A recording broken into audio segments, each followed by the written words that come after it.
విశాఖలో బ్యాంక్ దోపిడీ యత్నం సంచలనం రేపింది. ఐటీఐ జంక్షన్లోని బ్యాంక్ ఆఫ్ బరోడా శాఖలో దోపిడీకి యత్నించిన ఓ దుండగుడు బ్యాంక్ మేనేజర్పై సుత్తితో దాడి చేశాడు. ఘటనలో బ్యాంక్ మేనేజర్ శివరామరాజుకు తీవ్ర గాయాలు కాగా అడ్డుకునేందుకు యత్నించిన క్యాషియర్ రమేష్ పైన దాడి జరిగినట్టు తెలుస్తోంది. అయితే అప్రమత్తమైన సిబ్బంది స్థానికులు వెంటనే స్పందించి నిందితుడిని పట్టుకుని పోలీసులకు అప్పగించారు. ప్రాథమిక సమాచారం ప్రకారం నిందితుడు రవికుమార్ బ్యాంకుకు చెందిన మరో శాఖలో ఉద్యోగిగా పనిచేస్తున్నట్టు తెలుస్తోంది. ఘటనకు గల కారణాలు, దోపిడీ యత్నం వెనుక ఉన్న ఉద్దేశాలపై పోలీసులు దర్యాప్తు చేపట్టారు. భారీగా అప్పులు చేయడంతో వాటిని తీర్చుకునేందుకు గాను దోపిడీ యత్నం చేసినట్టు పోలీసులు ప్రాథమిక విచారణలో తేలినట్టు సమాచారం.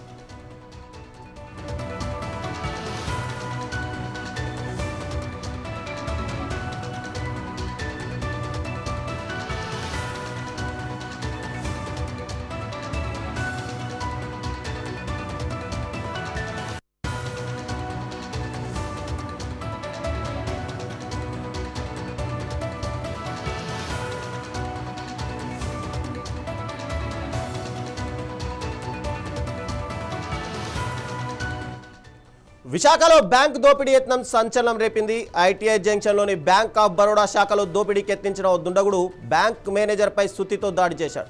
ఘటనలో బ్యాంక్ మేనేజర్ శివరామరాజుకు తీవ్ర గాయాలు కాగా అడ్డుకునేందుకు యత్నించిన క్యాషియర్ రమేష్ పైన దాడి జరిగినట్టు తెలుస్తోంది.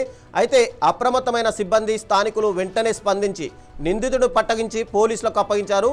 ప్రాథమిక సమాచారం ప్రకారం నిందితుడు రవికుమార్ బ్యాంకుకే చెందినటువంటి మరో శాఖలో ఉద్యోగిగా పనిచేస్తున్నట్టు తెలుస్తోంది. అయితే ఘటనకు గల కారణాలు కానీ, దోపిడీ యత్నం వెనుక ఉన్న ఉద్దేశాలపై కానీ పోలీసులు ఇప్పటికే దర్యాప్తు చేపట్టారు.